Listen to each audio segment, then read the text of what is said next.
Excellent. Welcome everyone, my name's Grant. I'll be your moderator today in what we hope will be a very insightful webinar. Before we kick things off, I'd just like to do a little bit of housekeeping for everybody. To start with, you're all automatically muted, and we basically will encourage you to ask as many questions through the tabs, as you can see there in the chat area, as we continue along. We'll try and answer all the questions as we can through the webinar itself, but if we can't get to it, we do have a Q&A section, and we'll also follow up as the webinar wraps up. We've also got a poll today, which will be very interesting, and later on as we continue through. And if you can respond to that poll as we put it up, that'd be much appreciated, and it just helps us structure the discussion as we continue along. Please, as well, if you've got any technical difficulties, just click on the support button, as you can see there down the bottom, and that will help us get to you as quick as we can. We're also recording this session, so and you'll also receive a follow-up email containing any of the slides and a link basically to the recording and access for any of the future sessions. So rest assured, you're not going to miss out on anything. Finally, once the webinar concludes, we're going to have a survey for you. And if you'd look at that on the screen, and if you could please take just a minute or two to have a look at that, that would be fantastic. Okay, let's get going. Today we've got an expert panel that will be discussing next generation of cloud ERP solutions, and specifically how these platforms are supporting all of our clients' growth. This has been particularly relevant given all the changes and challenges that we've had over the past 18 months, and you all know what they are, but things like changes in legislation, obviously the pandemic, there's been a lot of challenges out there that we've all had to deal with. With that in mind, I'd really like to just quickly introduce our panelists for today's session. Firstly, we've got Kamal Prasad. Kamal is the BDO partner responsible for all technology services. We'd really like to personally thank Kamal for having us along today. This is obviously a BDO webinar, and we're thrilled to be here with Kamal talking to you all. Secondly, we have Richard Ward. Richard is the head of market intelligence and competitive intel at NetSuite. It's safe to say what Richard doesn't know about the ERP market isn't really worth knowing, and we're very lucky to have him here with us today. Thirdly, I'm thrilled to have Newman Holden with us. Newman is the managing director of an organization called Eden Healthcare and is a client of WildTech. Newman will talk today about the huge changes that have happened in his industry and his business, and particularly over the last 2 to 3 years, not just the last 12 to 18 months, and how through these solutions that we're talking about today, did he manage to adapt and change and grow with everything that was happening. So finally, you've got myself. I'm the managing director of WildTech. We're a specialist ERP consultancy specializing in small to mid-sized businesses, and we look at a number of solutions, but we specifically look at NetSuite. I've been in this space for nearly 25 years. I'm really happy to be here with you today to share some of those experiences with you, and really help you get on that next generation ERP journey. Okay, before I hand over and start talking to the panelists, I just really want to quickly spend 1 minute just talking about what is next gen cloud ERP. And really it boils down to 5 key characteristics, and those characteristics are really around things like invisible architecture. That's what I like to call it. If you're talking about your ERP solution and you're worried about things like hardware, servers, software that you need to install on your machines or anything like that, then you're not talking about the latest generation or next generation ERP solutions. What we're talking about today are those platforms which can be accessed on any device at any time, anywhere, and it's secure. If you can't work to that sort of characteristic, then we're talking old school ERP, not the new stuff. Scale is another one. Are you worried about your platform maxing out at 5 users, 10 users, something to that effect? The platforms that we're talking to today can start as one user, 2 user, all the way up to 5,000 users. Obviously, you pay for what you use, but in terms of that scale, if you're worried about the specific number of users, then you're not looking at this latest generation ERP that we're talking about today. Same sort of concept around availability. If you're worried about, do I need to keep the power on with the server, or where's my data being stored and things like that, or worried about your application falling over, then you again are not thinking about the latest generation ERPs. These ERPs and the things that we're talking about today basically are on 24/7. In fact, with NetSuite and some of the others I looked at, I cannot tell you the last time they actually fell over. They just don't. So that's very important. Final 2 points are really around autonomous enhancement. So does your application grow with you automatically as time goes on? And these platforms really do upgrade themselves over a particular cycle. If you have to upgrade your platform, if you have to reinstall software, if you have to recreate customizations or build new reports, that is the old school ERP. That is not what we're talking about today. These platforms grow with you. New functionality comes out to support things like changes in tax, new dashboards, things like that. And that's all part of the packages that we're looking at. And finally, the last one that I consider the key characteristic is functional breadth. So are you spending a lot of time or concerned about buying additional fringe software, things like expense management solutions, project management solutions, payroll, BI, dashboarding, things like that? If you think you have to buy additional applications like that to support your solution, then that's really not what we're discussing today. The platforms we look at have all of those embedded, so that when you install them, they all come out of the box.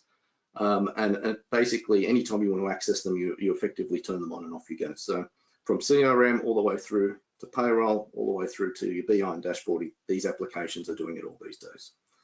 That's what the next generation looks like, and that's what we'll be talking about today.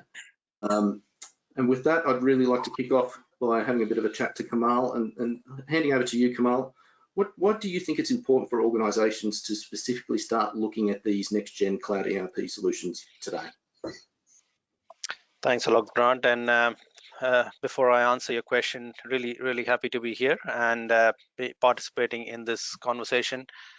Now, I lead the digital and tech advisory in BDO in Sydney, and as a part of the global BDO digital and tech advisory, we work with more than 6,000 clients, helping them shape and enable their cloud or next-gen ERP journeys. And in a lot of the conversations, the themes that come out are very consistent. So if you look at why clients are looking at next-gen ERP, there are mainly 3 reasons why this conversation comes to the table. So the first one is around growth, and a lot of the conversations that we get involved are around we are a growing company. We were a small business when we started 5 or 10 years ago. We've had a lot of different changes that have happened in our environment, and we are on a fast growth journey. Now, anytime when we get to the client who is talking about growth, they are thinking about how do we actually get that growth in the best possible way. And to grow, there are probably 3 or 4 different levers that clients look at. So the first one is around innovation. So the question comes down to how can we have capabilities that help us grow and innovate faster? And again, time to market is a critical part of it. So that's where the conversation gets to very quickly. The second growth lever that the clients look at is what channels or what new markets we can get into. And again, the moment you start looking at channels or markets, it gets down into how do we get into those channels quickly? How do we maximize those channels, make our product available or make our services available as quickly as possible? So a lot of the drivers for considering the next gen ERP comes from that discussion, which is around growth. The second part that leads to this conversation around next gen ERP is around cost. And the growth and the cost go almost hand in hand because a lot of our clients are on a growth journey, and with growth comes some complexity. And the moment they start looking at how do we manage complexity, how do we scale without adding more people into the process and make it more scalable, more automated, that's where next gen ERPs start coming into the picture. And then the third one that you talked about, Grant, in your discussion was around risk. Now, there is a lot of discussion that's happening in the media around cyber risk or ransomware that's happening. And that's where it gets down to having a platform which manages data, which holds sensitive data, but doesn't expose the organizations to unwarranted risks. So how do we manage the risk in the management of data, and distribution of data in a way that it is secured and it maintains the privacy at all time? So managing that risk part of it becomes the third key dimension where clients start looking at Nextgen ERP. So I think a long way to answer your question, Grant, but the three key pillars that lead to this discussion are around growth, cost optimization, and risk management. Fantastic, thank you, Kamal. I think at this stage here, we're actually going to put up a quick poll, if possible. So if you can, please have a look at this. We're not voting, the panelists are not voting, but you guys hopefully will. So if you can have a look at that for us, that would be great. I think we've got 2 questions specifically that we're going to put up today.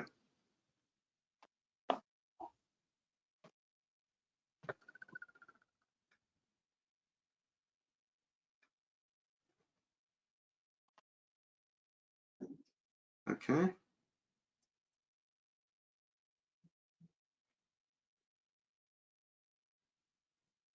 Good stuff. All right, I think now we'll, if everyone's answered there, appreciate that.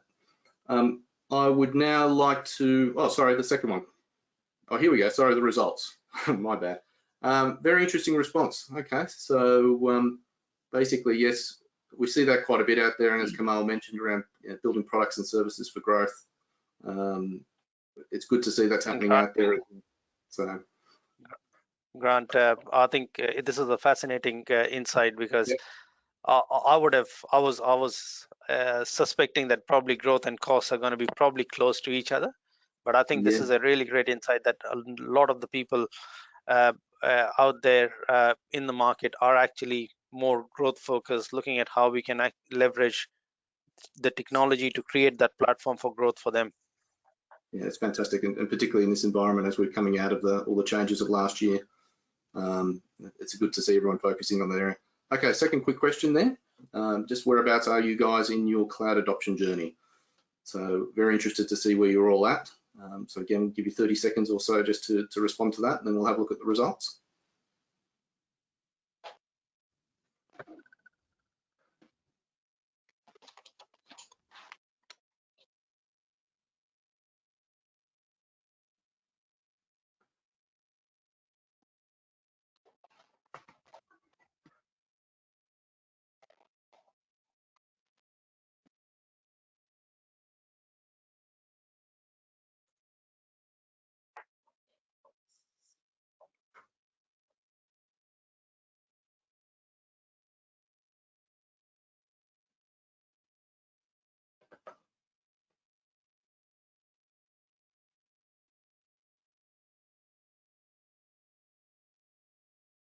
Okay. How are we looking there with that? Very interesting. Very interesting. Richard, what would be your take on something like that, mate? This validates our observations in the marketplace. I think what's really interesting about this is how advanced Australia is as a marketplace in its cloud adoption. Yep. Yeah, this is fascinating insight. Awesome. Thank you, everybody, for responding to that. That's a fantastic insight, and it does lead us into the conversation now with Richard. I did line you up for that. Anyway, so Richard, really, what can you tell us on what you see in your role day in, day out in terms of the ERP and Cloud ERP market? What are the changes? What are the trends that you're looking at the moment? Well, I'll take it from a business perspective and also a vendor perspective. And I think from a business perspective, that previous survey was just spot on, right? Yeah. The move to cloud and ERP cloud by businesses has always been extremely high in Australia, but the shift to ERP cloud has rapidly accelerated over the last 12 months. So I think the last 12 months have created unique pressure that is underpinning this move. Now, pressure might seem to be a negative thing, but I look at pressure as also a positive thing. So, for example, there could be an opportunity to exploit new revenue streams, looking to drive efficiencies, or even organizations are looking at ways to create adaptive workplaces. It's fascinating to see how the welfare of employees has suddenly risen in terms of its priority for business leaders today. And the impact of an ERP on their overall experience has suddenly become quite profound. From a vendor perspective, vendors who do not have cloud solutions are moving their solutions to the cloud. And this is creating certain levels of disruption to clients. It's also creating disruption to the marketplace, and it's creating a level of unpredictability. I think what we need to take out of this, though, is that not all clouds are equal. And I think you spoke to it beautifully as you opened today's session about Nextgen Cloud. Not all clouds are equal. There is a difference between being built for the cloud and being hosted on cloud enabling infrastructure. The overall customer experience is very different. So what we're seeing is vendors of on-premise ERPs are basically lifting and shifting their ERPs, putting them on some hyperscaler infrastructure of some sort, and then calling it cloud. The problem with that is the logic remains the same. The constraints of the application architecture remain the same, and the overall customer experience relatively remains the same. This industry is also full of fads and buzzwords. Last year it was artificial intelligence and machine learning. And this year it's now, so every year we have it's sort of like the fashion of the year. And this year the fashion is low code and no code. And basically the premise there is that ERPs are now trying to create an experience that facilitates and empowers business people to configure the ERP and not have to rely on developers to do each and every customization. I think as evaluators of ERP systems, your job will be to cut through the noise and really get down to understanding the value and the business impact the solution is going to have on your business. And look past all the bells and the whistles. It's just something to be aware of what is happening currently in the market. It's a great point, Richard. And with that in mind, when you're trying to get through and cut through the noise and the buzzwords and all that sort of stuff, what advice would you give everybody out there to get to the crux of it, get to the actual process and the outcome you want when you're doing it for the first time? And look, at the end of the day, not everybody's doing this day in, day out. So what advice would you give everybody when they're starting out on this journey? That is the challenge, right? Is businesses don't do this full time, evaluating and adopting ERPs. Hopefully it's once and you make the right decision. What can I say? Look, I could spend an hour on this topic, so I'm going to try and be as brief as I can. I think let's begin at the beginning. Every research and evaluation process is unique. So I've been through in excess of 1,100 engagement supports for NetSuite across the Greater Asia region. And what I can categorically say is there is no one size fits all and there's no one perfect recommendation, but I can give you some insight into what has sort of worked. So I think the first thing I need to say is go into the process with the mindset that your decision will have a strategic and often profound and long-term impact on your business. And that the final solution will need to deliver measurable business outcomes in areas of your business determined by your business strategy and objectives. Now, that's a huge sentence to chew on, but really what I'm trying to say here is don't go into the evaluation with only features, functions, and price in mind. You've got to really think about the long-term business impact of your decision and what it's going to have on your business. Now, from a research perspective, there's multiple ways of going about it. What I've generally seen in the marketplace is Google search is a pretty good starting point, and lots of people rely on Google search, but what I can say is augment that with insights from independent analyst research firms like Gartner and IDC. They've got a unique view into vendors across the world, and they evaluate vendors on multiple criteria such as stability and maturity of the product, reach of the product, customer satisfaction, criteria like that. And it really, they culminate then in a review kind of process. The third area that I suggest you go and look at is your peers and your competitors in your industry. And I think don't take just one source of data as the truth. I think gather as many data points as you possibly can when you are researching the marketplace to determine what your shortlist of vendors are going to be that you want to take into your evaluation process. Now, the evaluation starts. A common approach that I see in the evaluation process, so to speak, is what we call the RFP process, or the request for proposal process, typically followed by a demonstration. And it's driven by really a document that is sent to vendors. It often comprises a series of features and functional questions together with a request for a price or an estimate. Now, the challenge with this approach is that often when you get to the end of the process, all vendors might look the same. And if I had $1 every time a business told me that all vendors look the same at the end of the RFP process, I could have retired by now. And I should have asked that question. So I think it's a trap that many organizations go down, is just feeling secure in the RFP process, thinking that it's going to deliver the outcome that they want. So what we find based on experience is that ultimately, what drives organizations to ultimately select an ERP solution and a solution provider very often transcends features, functions, and price criteria. So what we've found is organizations are going to look at concepts like business impact, agility, flexibility, growth and scale, risk, business empowerment, and concepts like change management become super, super important. So I think I've sort of got like a top 6 or 7 list of things you should look out for in your evaluation process that should transcend RFP. Number 1, look at the pedigree of the vendor and how it's regarded by analysts. Number 2, now I have to try and remember all these things. This is the problem. I've got it like a goldfish.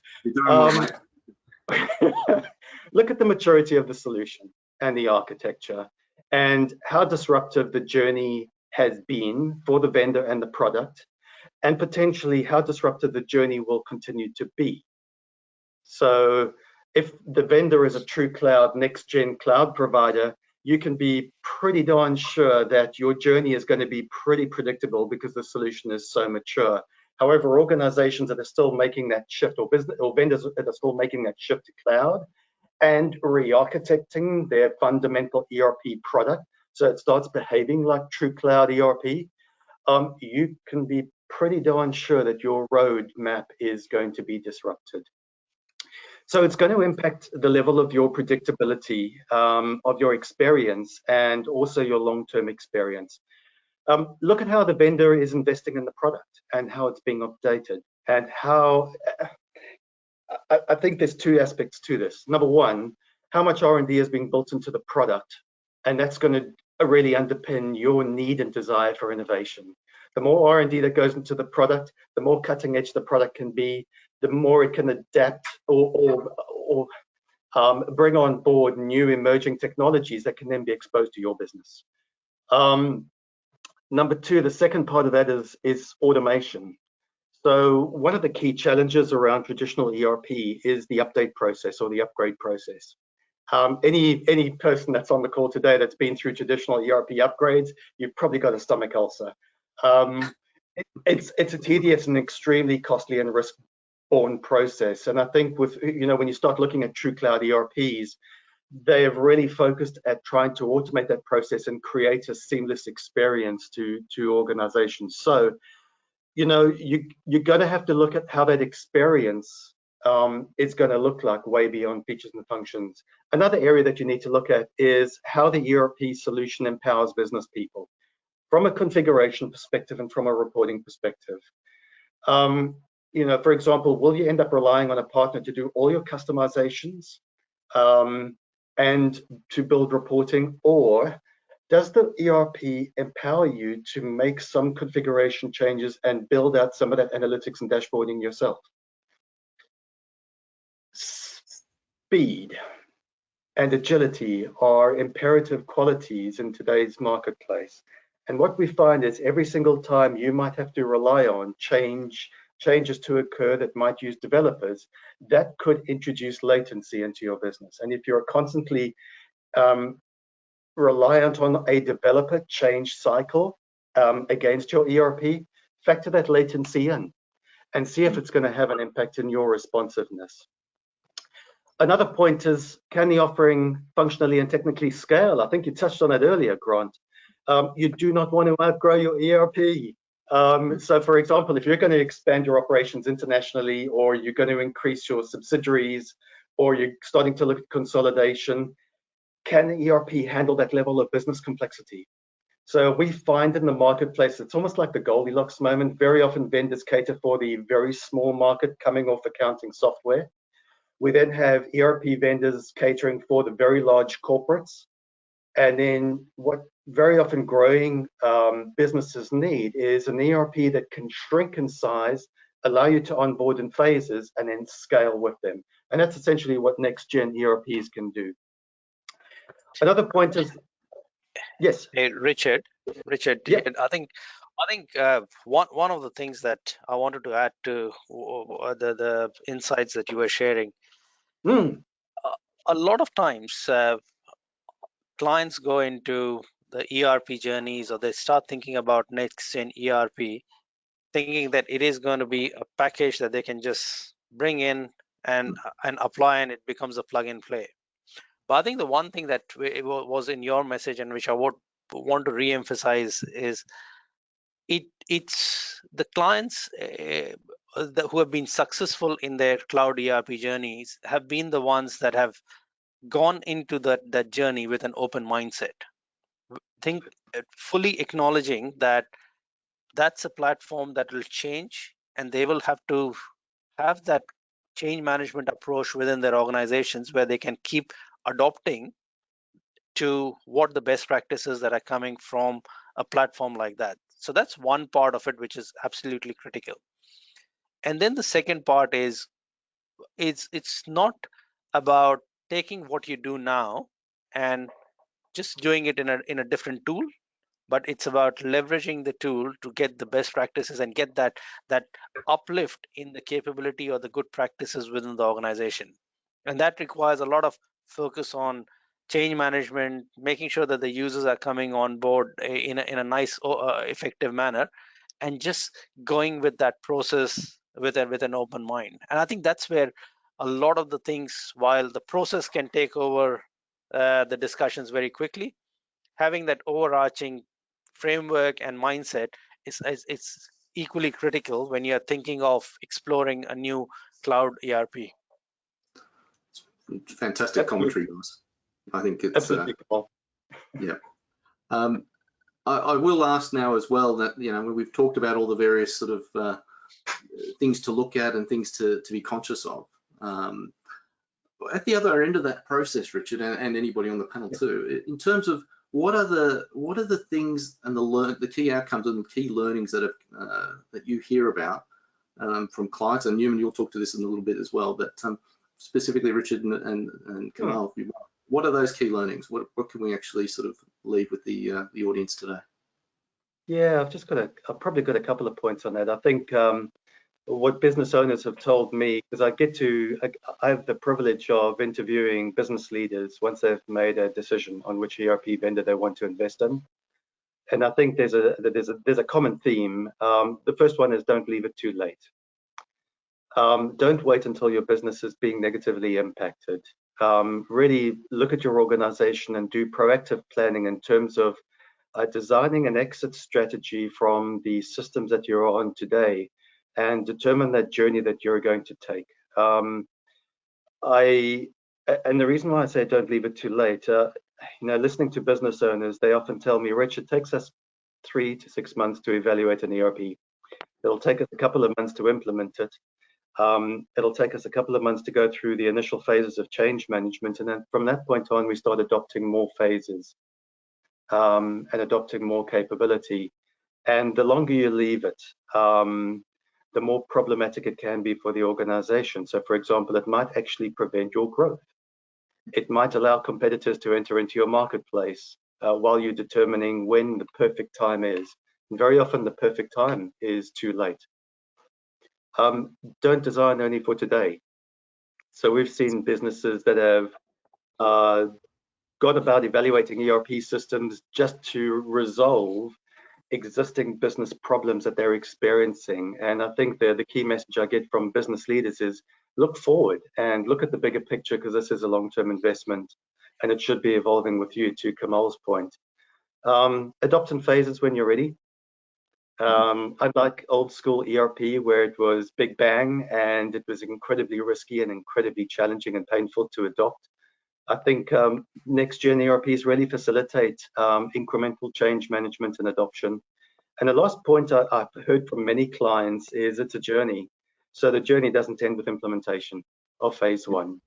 There is a constant revision process by businesses with their ERP determining how much value they can extract by adopting new capability, not only from elsewhere within the ERP, but also from updates. Perfect. Perfect. To wrap all this up, if I can add, go. Sorry, if I can add two more to what Richard has said. So I think one thing that we keep hearing is, don't do it in isolation, don't do it in a bubble, and very often businesses give it to a small team and say just go and do it, and then when it's ready, just bring it on. I think that approach doesn't work, especially when you're looking at something which requires bringing the organization along with that. So the one lesson that we get shared with a number of times is let's not do it in isolation. And then the second part, which I can't emphasize enough, is communicate, because, and that has to happen at every level. It has to happen at the board level, it has to happen at the CEO, CFO level, it has to happen at the user level, and it has to happen at the technology level. And the more the communication and more that the journey is managed, the more successful the initiatives are. So just adding to Richard's point, I think those things are the common theme that come in when we go in and try and rescue or remediate some of the programs. Yeah, great insights there. So I think just to wrap all this up, guys, in terms of both your experiences in the field, and specifically, we'll kick off with Richard. What would be your final wrap up and advice to everybody who's on the call today? Well, my advice comes from the learnings of those business leaders that I've had the privilege of spending time with. I think there's a couple here. Number one, think strategically and long term. It's critical. It should drive your entire research and evaluation process. As business leaders, own the project yourself. I think this is at least a 5-year investment, hopefully a 20-year investment, or the life of your business. It really needs to deliver against strategic outcomes and be measured on business impact and risk, not just on features, functions, and cost. What did our business folks say to us? Take bite-sized chunks and absorb what you can. And the last point I probably got is constantly review. Where you're going as a business, are you maximizing the value from your ERP, and is it delivering the impact on your business that you want and need? Fantastic. Thank you, Kamal. Kamal, anything from you? No, I'm good. Richard has covered most of it. Look, I think that to wrap it up, it is that journey. It is that, how do you eat the elephant? Very slowly with bite-sized chunks, and you keep going. And I think that's one lesson, particularly from myself, I would strongly recommend in the communication part as well. So, all right, we've all been talking and someone's been very quiet and not saying too much, but there's a man who's gone through this journey. I would like to introduce Newman again. Newman is a client of WildTech. Very, very happy to have him here today, and I'd really like to hand over to Newman now, and really just, Newman, if you could just sort of introduce yourself a little bit, cover off a little bit about Eden Healthcare. What does your business do? Where are you specialising in, and particularly the industry that you're operating in, and also what are the challenges and the changes have you gone through in the last 2 to 3 years? So to give the bit of context to the audience about your journey. Fantastic. G'day everyone, and thank you to Kamal, Grant and Richard for letting us be a part of this. I guess from my point of view, we're an aged care mobility and rehabilitation business. We're in 3 locations. And we identified pretty early on after we purchased the business, one of our main issues was communication and inventory, and how we bring that to a fold and get the best out of software to help us along that journey, especially on our delivery model to our, I suppose, a customer service model. Our industry is known for not being great in those areas. So we wanted to be different and not be pioneers, but just to be different to what was out there and what was being given. So much like Richard said, identifying what our deficiencies were, industry-based, and not only that, culturally based within your business. So the software can bring so many things to the table. And a change of culture is one of those. Once you put in processes, different areas, you can really enhance your business. I know from my point of view at the moment, I've got a lot better view on inventory, especially over the 3 locations from ordering. And being able to work with partners such as WildTech and embrace the same journey as what we're doing, and having like-minded people that are flexible, solution-based is probably the biggest part. Again, identifying the issues where you want to be, that are business critical, that you can really get your hands on. We've been so much better. We've been running this program now for, we're going on just over 12 months, and it's really given me a better view as a business owner and given me more focus on the areas of the business that I should be focusing on. As Richard said earlier, through the dashboard, something as simple that brings everything into your face that we should be looking at daily, that we get too busy, we make excuses and we run away from it. We can now see those clearly, but not only for myself, but for my staff. We're getting better outcomes, which is then giving us repeat business, and we're enhancing it through that as well. And I know I was speaking to Kamal the other day, and we were discussing what it takes to maintain the program. It doesn't. It's been fantastic, whereas for my business, we haven't increased our numbers due to the software. If anything, we've decreased slightly because we're getting so much more out of it because it's a lot easier to use. So for me, it's been fantastic. We've been looking at it from a way of, even from looking at the scope is probably the most important part, what you need to achieve through this journey.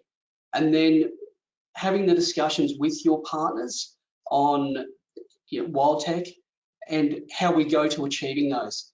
And it's a very simple process, but put the time in at that stage to identify those areas. Once you've identified those areas, the process is very easy.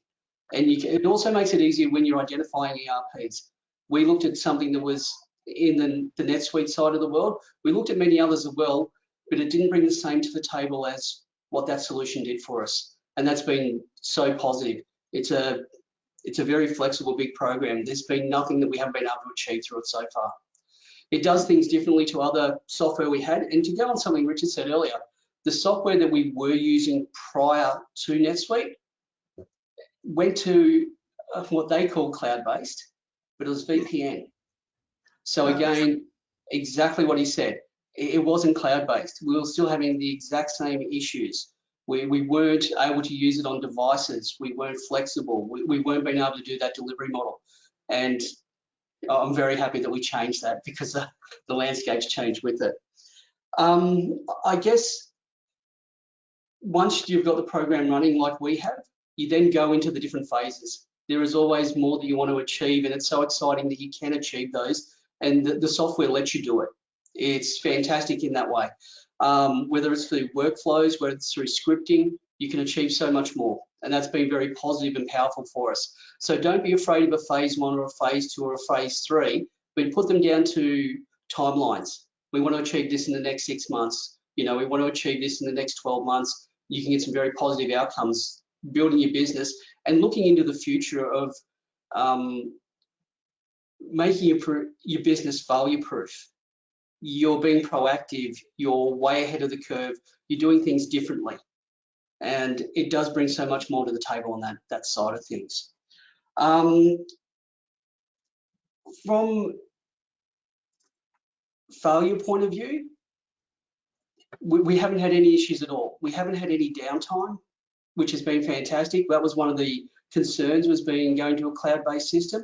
And from going to a cloud-based system, we've also put the rest of our services in the cloud. We now run our server in the cloud. We run many more options. And that's because of the reliability we had through the NetSuite architecture and the way it was working for us.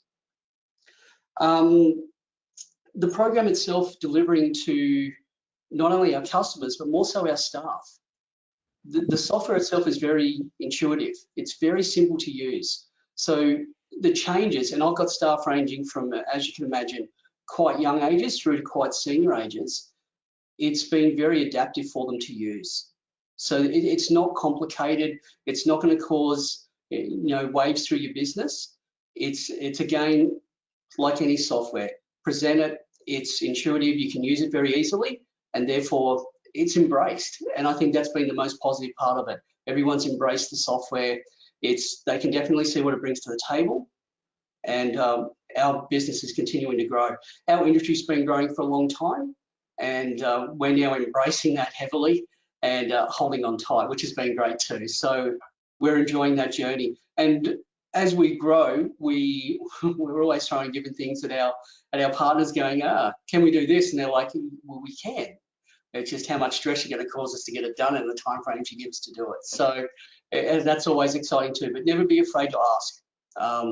There's some fantastic knowledge, and what can be achieved, you might think as a pipe dream, but it can make a very big difference to your business. Awesome.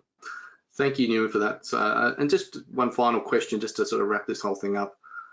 What's next for you? And in saying, in your next part of your journey, and also what sort of lessons, we've all talked about it here from Kamal and Richard and myself, but what lessons and tips and any traps would you sort of want to highlight to the audience today? So what's next, and what sort of recommendations would you have about lessons, things like that?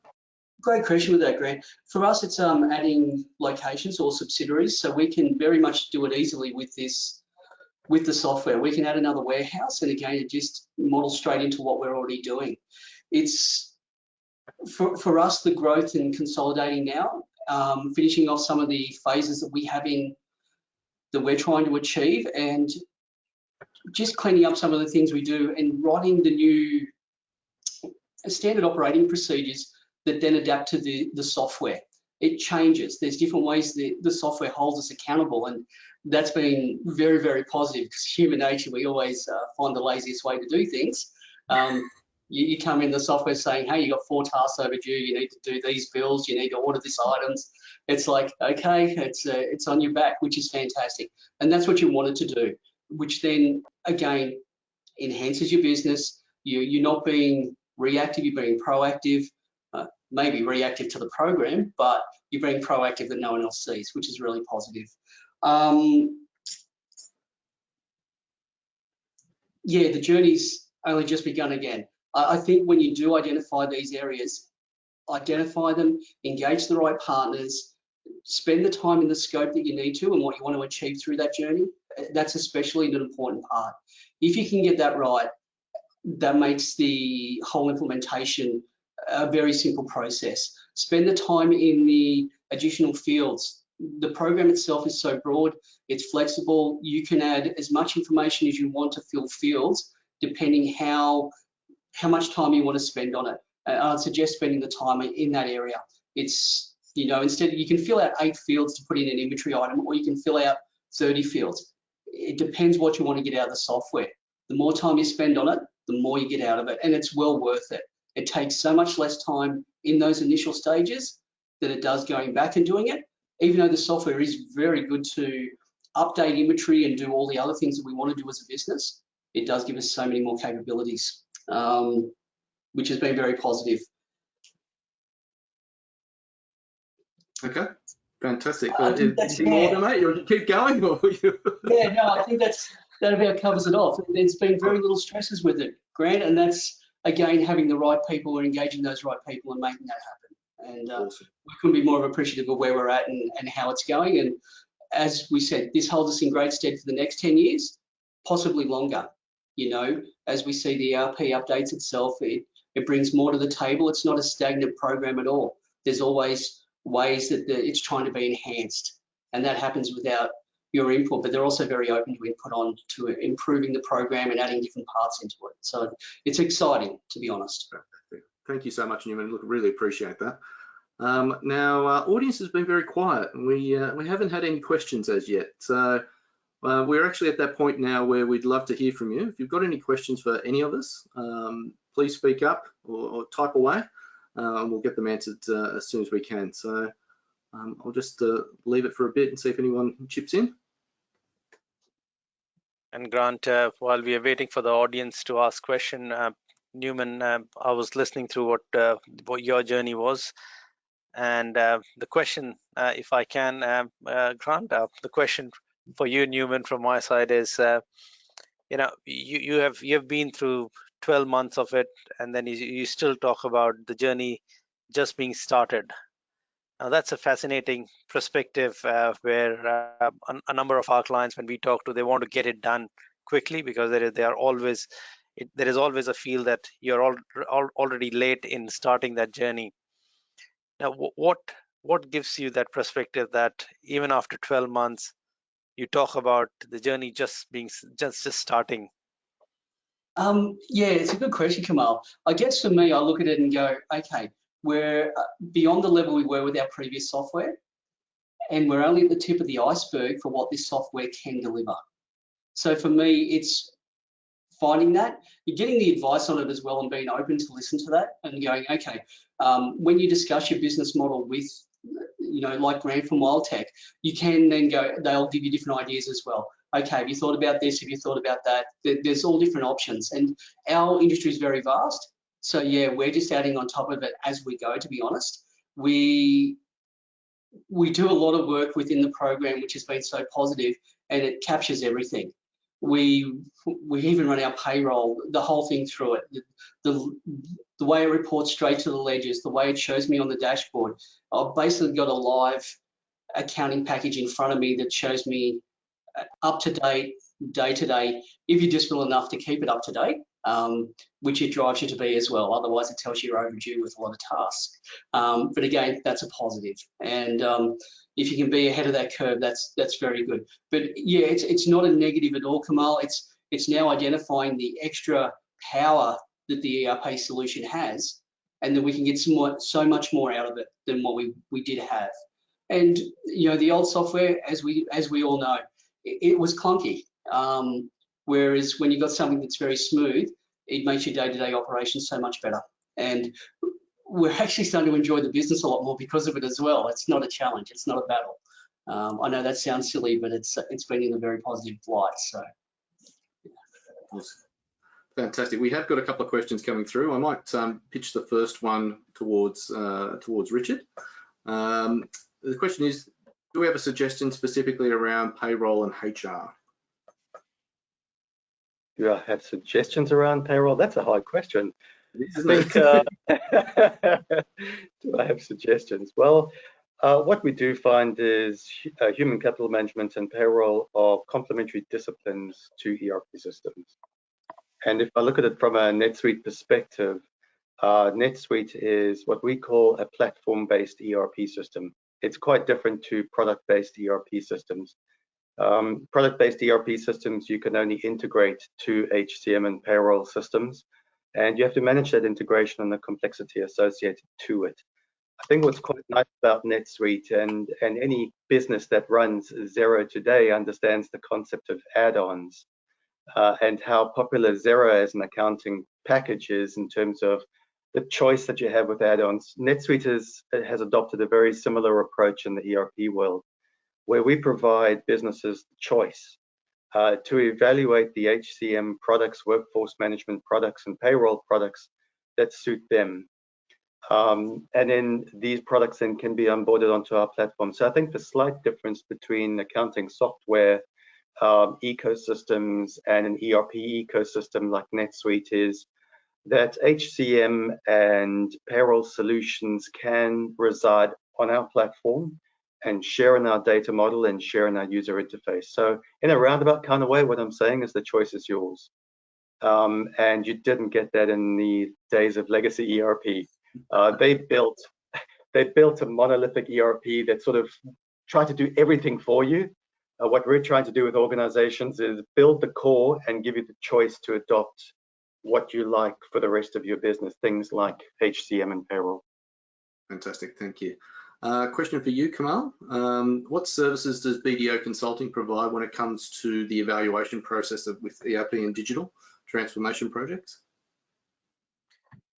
Oh, that's a good question, Grant, and I don't know how much time do I have, but if I have to do it in less than 2 minutes, So if you look at from a BDO consulting point of view, we provide a whole stack of services all the way from strategy to looking at change management to looking at digital and technology.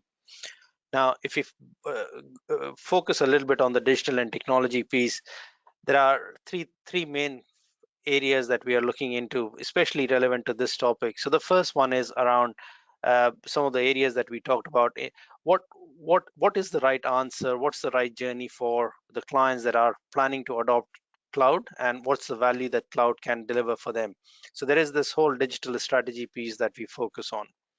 Then the second element comes down to the question that was asked earlier: what is the right solution for us? So we get involved with a lot of vendor selection process, helping clients decide as to what the journey should look like and how they can adopt those packages to support that journey.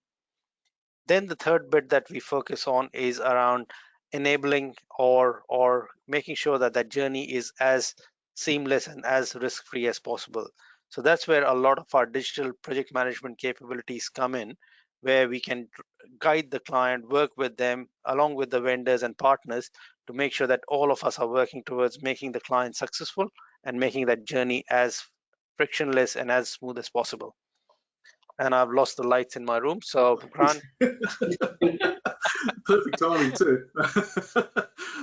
Look, we do have one last question. I am conscious of time, and it is directed towards Newman, and it's the most obvious one.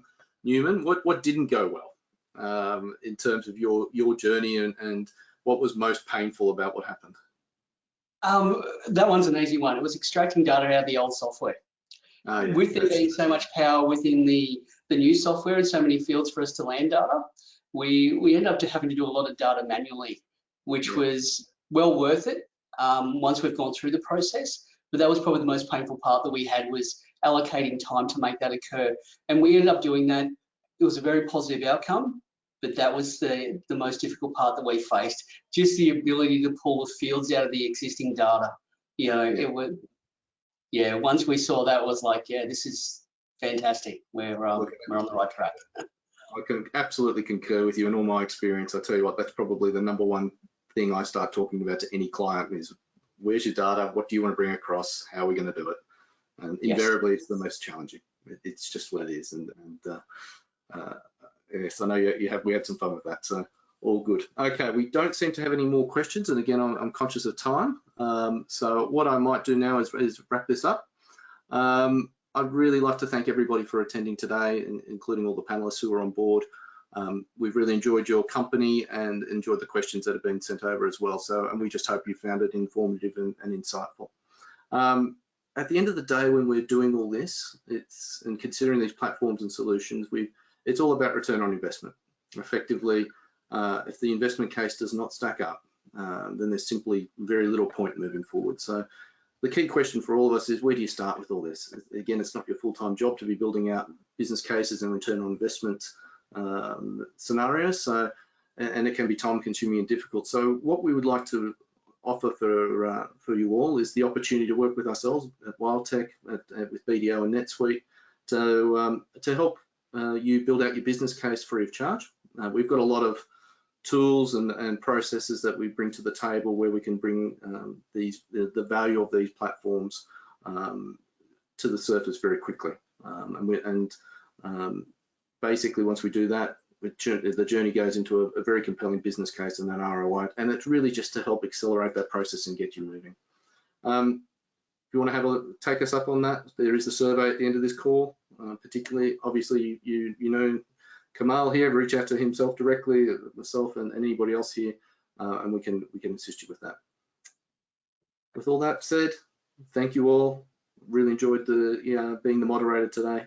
We hope you enjoyed the call, and hopefully talk to you all soon.